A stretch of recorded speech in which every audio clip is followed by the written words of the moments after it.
Renata had learned how to make herself small without disappearing. It wasn't the kind of lesson people talked about, not out loud.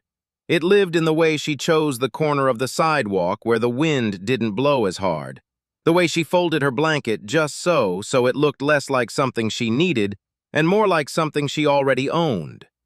She had learned which footsteps to listen for, the heavy ones that meant someone wanted to complain, the quick ones that meant someone might call the property manager, the slow ones that meant a resident was coming back from somewhere and was already in a bad mood. By the time the sun dropped behind the neighboring warehouse, the building became its own weather. The front entrance stayed dim, even in the afternoon, because the overhead light rarely worked properly. The glass doors had a film of fingerprints that never fully cleared. People came and went through the same 3 doors like it was choreography. Push, step, swipe key, hesitate, then vanish down the hall. Renata sat outside that flow. Not in the center of attention, she wouldn't give anyone that comfort, but close enough that tenants could see her when they wanted to. Close enough that she was part of the view people made into a complaint. She kept her backpack within arm's reach, not because anyone would steal it, she didn't give that thought much room, but because it helped her feel anchored. The zipper was worn where her fingers always found it. The strap had been re-threaded once with careful stitching, and the stitching still showed. Her hands remembered how to do things quietly and properly. When she breathed, she could taste the faint metal of the air from the highway.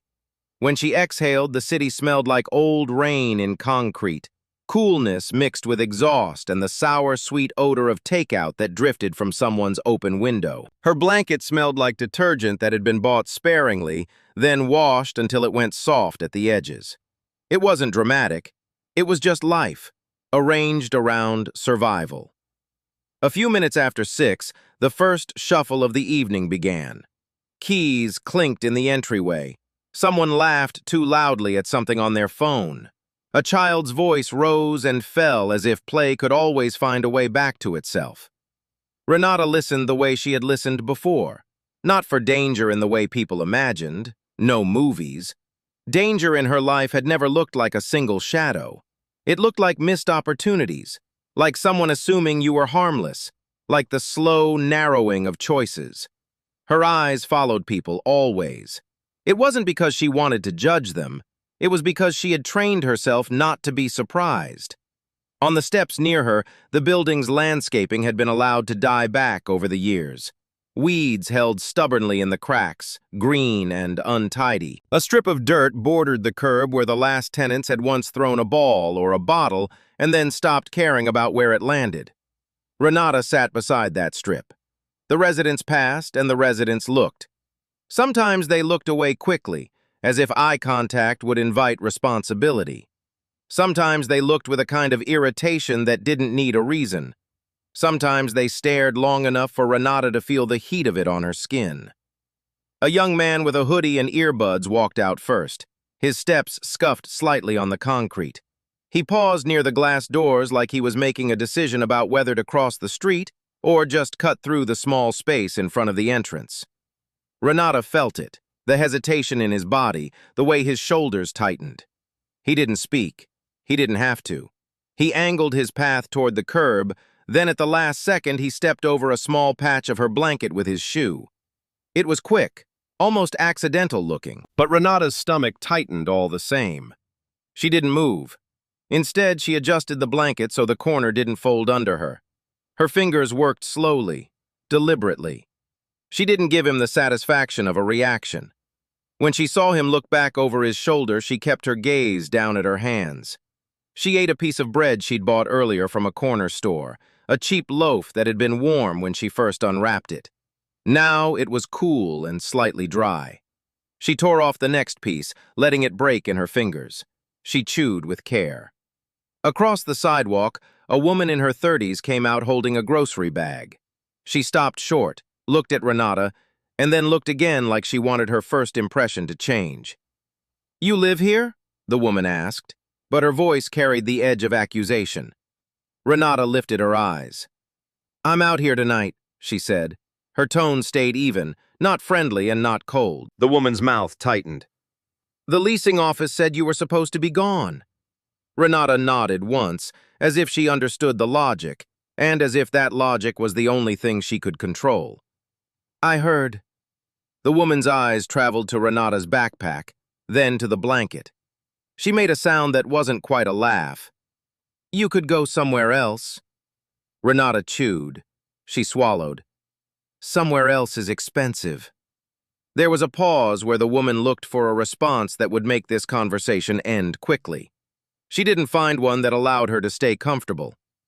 That's not my problem, the woman said finally. Renata nodded again. Okay. The woman turned away sharply, then glanced over her shoulder as she went back inside, like she expected to see Renata rearranging her life to satisfy her. Renata watched her disappear into the warm light of the lobby. After that, the evening carried on with small humiliations. They came in pieces. A resident who held their breath as they passed, a teenager who walked too close and then laughed under their voice, someone who asked loudly if Renata had a bathroom somewhere. Renata didn't answer most of those questions. She had learned that sometimes words weren't bridges. Sometimes words were traps. She stayed grounded in her bread, in her water bottle, in the rhythm of her own breathing. It should have ended there, just a woman outside a building, unseen and unwelcome. But there was always one person who had decided not to see her, and another person who eventually got curious about the reason. By 7:20, the hallway door opened again, and a maintenance man stepped out with a toolbox and a bored expression. His name tag on his shirt read, Tommy. He walked the building's front like he was checking if everything was as unpleasant as he expected. He stopped when he saw Renata. There, he said, pointing without any urgency. You're not supposed to be sitting right there. Renata didn't raise her voice. I'm not in the way. Tommy looked at the entrance, then back at her. This is the way. Renata's eyes remained calm. Then you can move your customer's feet, she said quietly. Tommy blinked. He hadn't expected a sentence that didn't politely comply. He took one step closer, his tool belt jostling. Look, I'm telling you what I'm told. Renata studied him for a beat. He was in his late 40s, maybe, with a face that looked tired in a familiar way. Not cruel tired, just worn by routine. You told her what you're told, Renata said. It wasn't a question. Tommy's jaw tightened. I told you to move. Renata shifted her blanket slightly, just enough that it wouldn't block anyone's path. She stood halfway, not completely, not with the dramatic urgency of a person trying to impress. She stood with the practicality of someone who could do what they were asked, but didn't want to be bullied. I'll scoot, she said. Tommy exhaled like he'd gained something. Good, that's good. Don't make this harder. Renata scooted the blanket back a foot and sat again. It was small. It was measurable. Tommy looked at her, then said, What are you doing out here anyway? What's your deal? Renata's fingers brushed the edge of her backpack, checking that it was still secure. I'm waiting. Tommy laughed quietly, as if waiting was a childish answer. For what? Someone to rescue you? Renata didn't look offended. She looked tired. For morning. That answer seemed to deflate the conversation for a moment, but it didn't end it. Tommy glanced down at her shoes, at her blanket, at the way her clothes were clean enough to be respectable, but not new enough to be impressive. He leaned closer slightly and spoke with the confidence of someone who believed they were protected by authority. You know people complain about you, right? Renata nodded. They do. Tommy's shoulders lifted in a tiny shrug. Then go. Renata took a slow breath. A memory surfaced, not loud, just present. The inside of a tent once, years ago, when someone had looked at a person and decided they were only worth their inconvenience. Her mind didn't drift into melodrama. It didn't make her cry. It simply recognized the pattern. She returned to the present. If you want me gone tonight, you'll need someone with paperwork, she said. Tommy stared. His eyes went narrow. What paperwork? Renata's gaze held steady. The kind that makes it official. Tommy didn't like that. It made the whole moment less controllable. His face took on the strained expression of a man who wanted to feel like the conversation was already decided. He pointed again, less gently this time. I'm maintenance. I can call. Renata didn't flinch. You can call. I'll listen. Tommy straightened and walked back toward the door. He muttered something that sounded like a complaint but wasn't specific enough to be worth repeating. He stepped inside. Renata sat still. She wasn't afraid, not exactly. Fear belonged to bodies that didn't know how to keep going. She knew how to keep going. But she knew what it felt like when someone tried to push you out of sight without caring where you'd land. She heard the lobby door open and close again later, and again after that. The building carried on. Residents returned to their televisions and their microwaves and their quiet routines. Then, around 8:10, the mocking began. It didn't come from someone who asked a question. It came from someone who wanted a story they could tell later. A group of 3 residents stood near the entryway, 2 women and 1 man in a puffer jacket. Their voices rose and fell like they were already laughing at the punchline. Renata kept eating. She tore bread into smaller pieces and chewed slowly enough to keep her jaw steady. The man, a middle-aged guy with a baseball cap, stared at her and then looked at the others. "She's still out here?" he said loud enough for Renata to hear. The first woman lifted her phone. "Someone should call the office, seriously." The second woman snorted. "The office can't do anything. They've tried. It's like she doesn't understand." Renata didn't turn her head right away. She didn't give them the pleasure of immediate attention, but she listened. "You know what I think?" the man said. Renata's eyes remained on her bread. "I think she's doing it on purpose," the man continued. "Like, trying to get attention." Renata swallowed and finally looked up. Her expression was calm, almost neutral. "If you think I'm trying to get attention, you're telling on yourself," she said. The man blinked. The women exchanged glances, caught between irritation and the awkwardness of realizing Renata wasn't performing the role they'd assigned. "What role?" the man demanded. His voice carried more heat now. Renata set her bread down carefully on the small fold of her blanket. Her hands moved slowly. "The one where you get to feel decent for being angry," she said. The second woman rolled her eyes. "She's playing victim." Renata shook her head once. "I'm not playing." The first woman leaned closer, phone in hand. "Then why don't you just leave?" Renata looked at the door behind them, at the lobby light, at the glass where their reflections blurred. "Because leaving costs money I don't have," she said. Then she paused, as if measuring whether to keep speaking. "And because no one has offered me anything but the promise of being out of your view." The man scoffed. "Welcome to the world." Renata stared at him for a moment, long enough that his bravado began to feel like something fragile. "No," she said softly. "This is welcome to the world you live in. Don't pretend you're naming the entire map."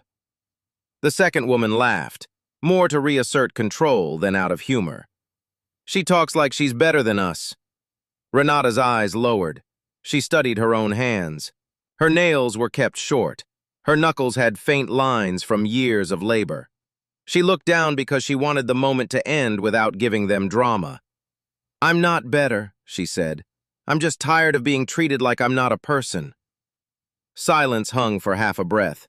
Then the man waved his hand, dismissing her statement. "We don't owe you anything." Renata looked at him again. She didn't rise. She didn't shout. She didn't even argue. She simply said, "I know."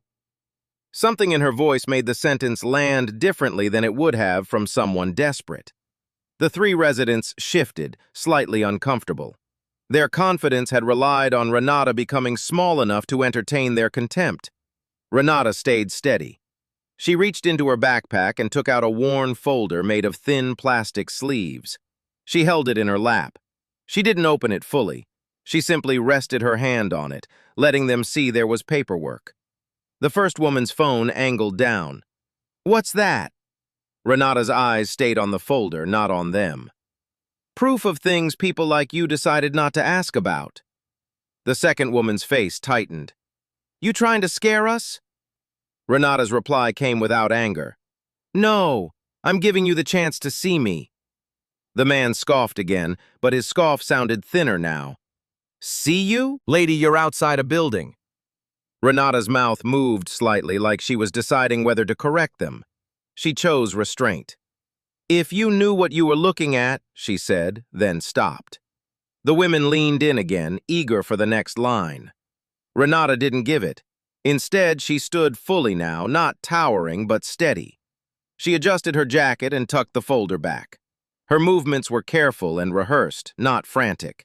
She stepped aside by the entrance edge so she wouldn't be a trip hazard. "I'm done talking," she said. Her voice remained level. "I'm going to sit. You're going to go inside. That's how this works." They stared at her for a second like she had turned into something they couldn't categorize. Then the first woman looked away first, as if she needed to preserve her pride.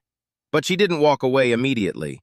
She reached into her pocket and pulled out her phone again, thumb hovering over the screen. Renata watched the motion without flinching. "Call someone," her mind considered. "Let it happen on my terms." Minutes later, the building's lobby light flickered. A voice echoed from inside, Tommy's voice, clipped and official-sounding as he spoke to someone on the other end of a phone. Renata couldn't hear every word, but she heard enough. "I told her," Tommy said. "I can't move her. She's sitting and she's not violent." Renata closed her eyes briefly and let the sound of the lobby door anchor her. Then she opened her eyes to the glass doors, watching for whoever would arrive. She didn't imagine it would be anyone who mattered. That wasn't bitterness. It was a habit of truth. She had lived a long time on the assumption that no one would choose kindness unless forced. But sometimes, one person did. At 8:37, the sidewalk quieted in a way Renata felt before she understood. It wasn't dramatic. It was subtle, like the wind itself had paused. A car door shut somewhere down the block. Then another sound. Footsteps with intent. Renata didn't look away from the building. She didn't try to be invisible anymore, but she kept her posture relaxed. A man stepped out of the lobby, a taller one in a pressed suit, the kind of suit that looked expensive even in the dim light.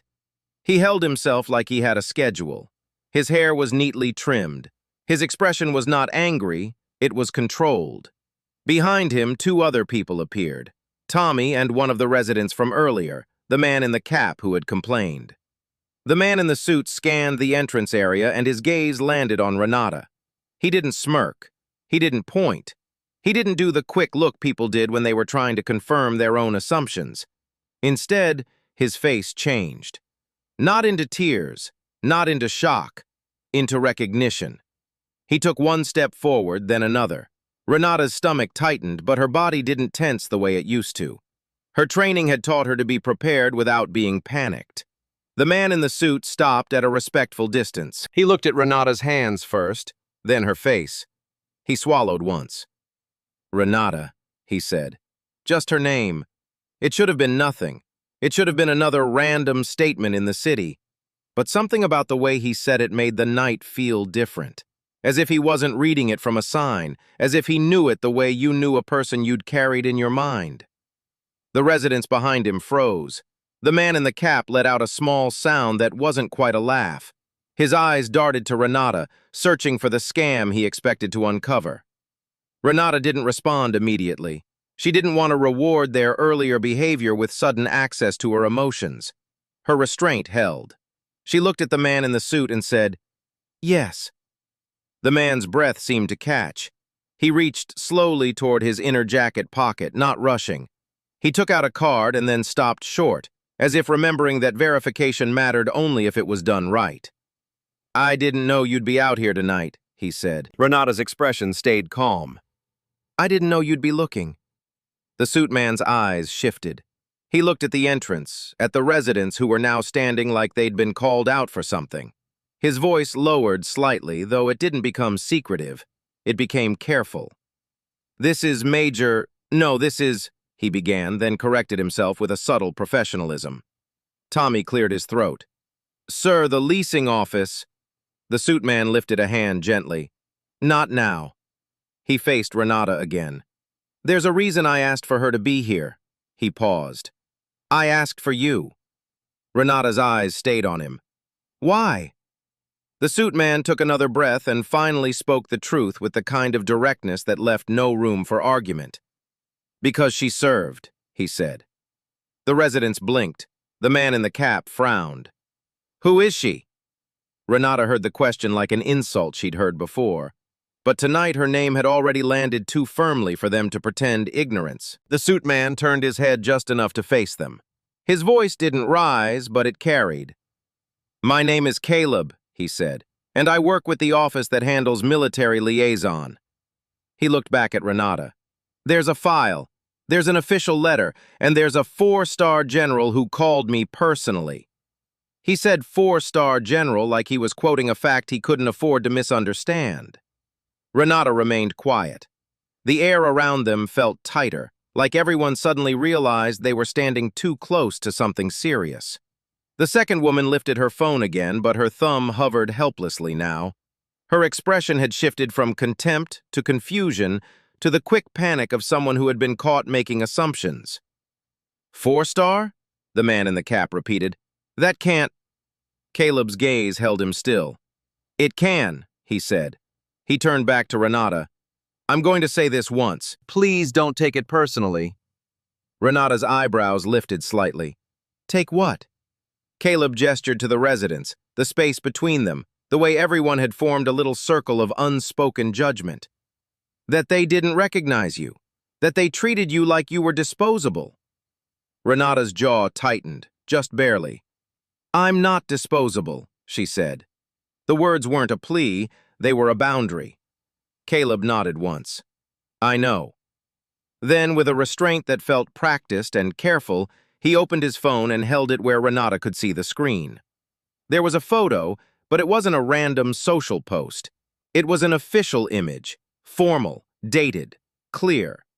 Renata saw the insignia on her own file. It was her unit, something she'd carried without needing to perform it for anyone. It wasn't about the emblem.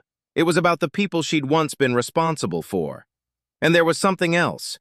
Her eyes caught on a ribbon and then on a name at the bottom of the letter. The name wasn't just any name. It belonged to a person whose rank made everyone else in the room look smaller by default. Caleb didn't make a show of the display. He didn't hold it dramatically in the air. He simply let the truth sit in the moment until it sank in. The residents made sounds that weren't words. Tommy's face paled.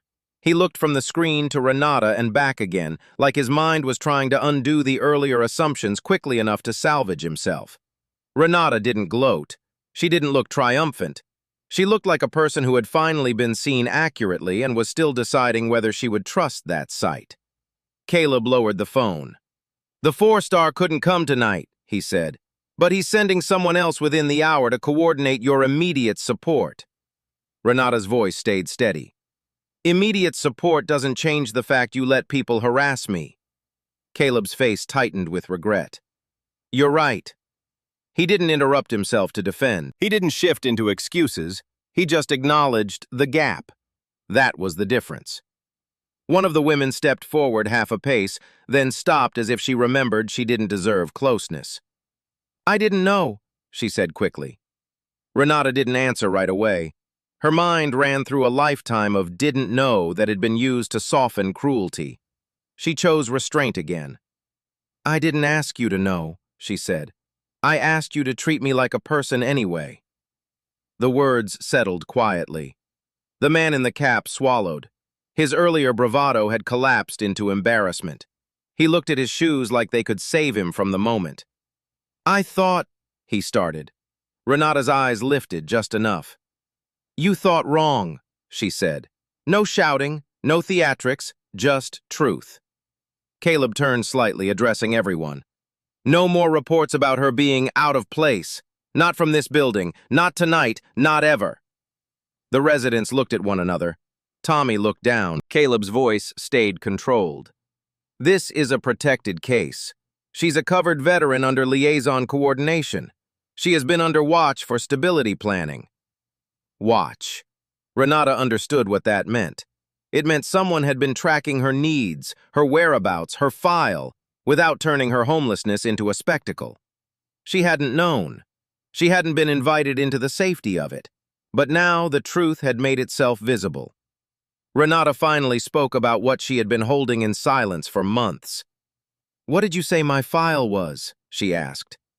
Caleb hesitated. What you did. Renata nodded once. The part people don't care about because I'm inconvenient to their view. Caleb looked at Tommy, then back at Renata.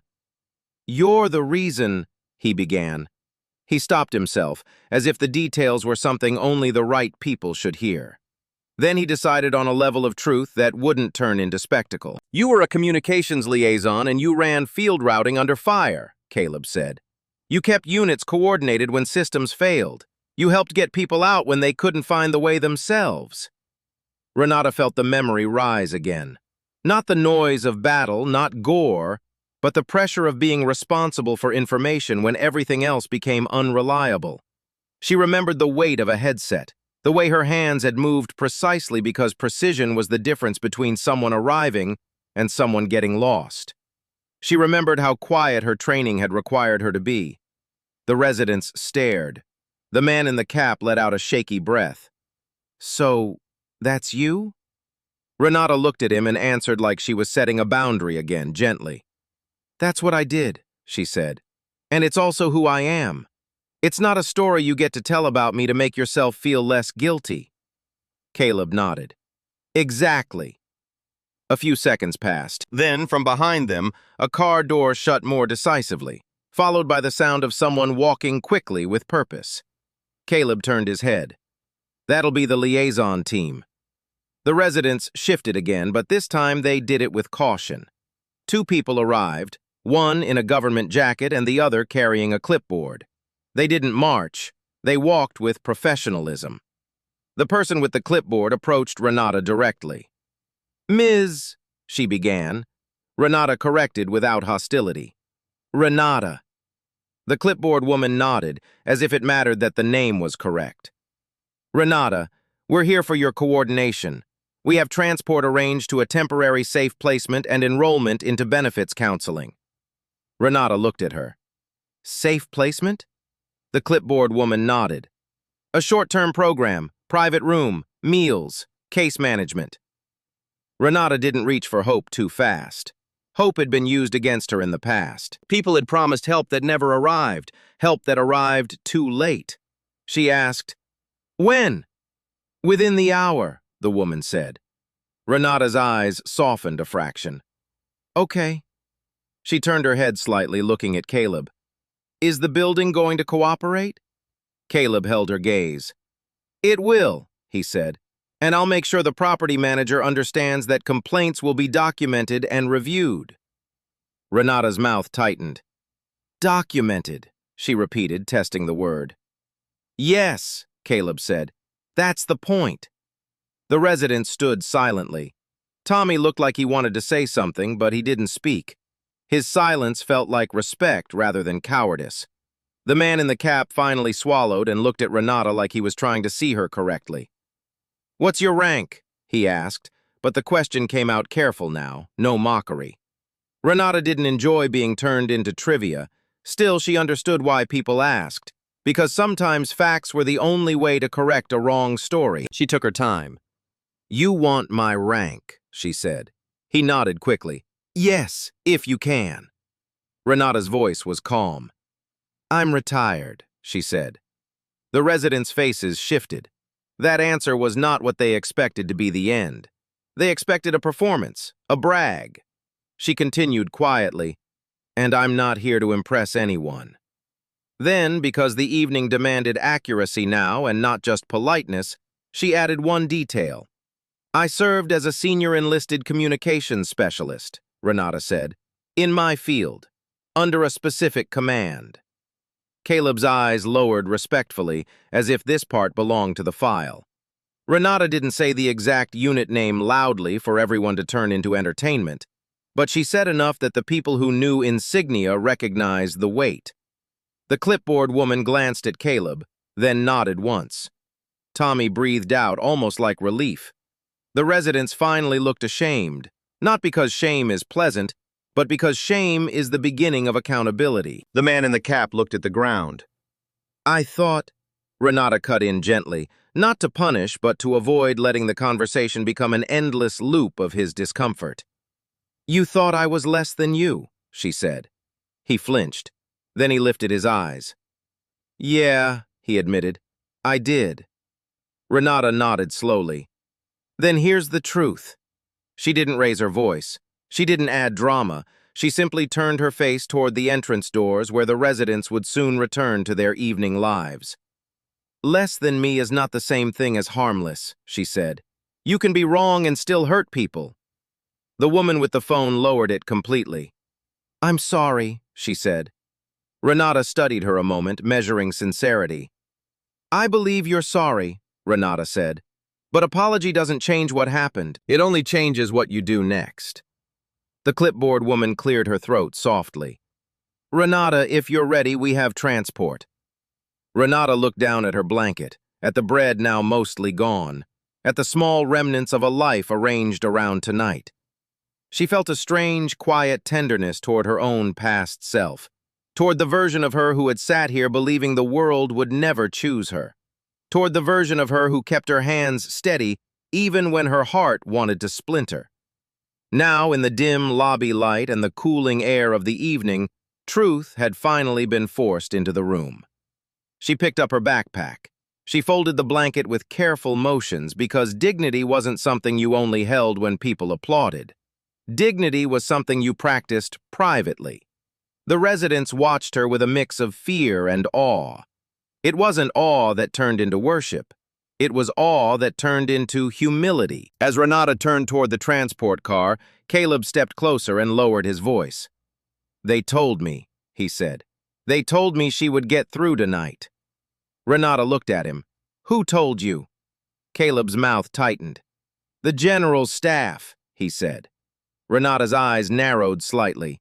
Why would they say that? Caleb hesitated. Then he answered like he was choosing truth over comfort. Because the general said you learned how to endure without begging, Caleb said. And he said the endurance mattered. Renata felt something in her chest ease and tighten at the same time.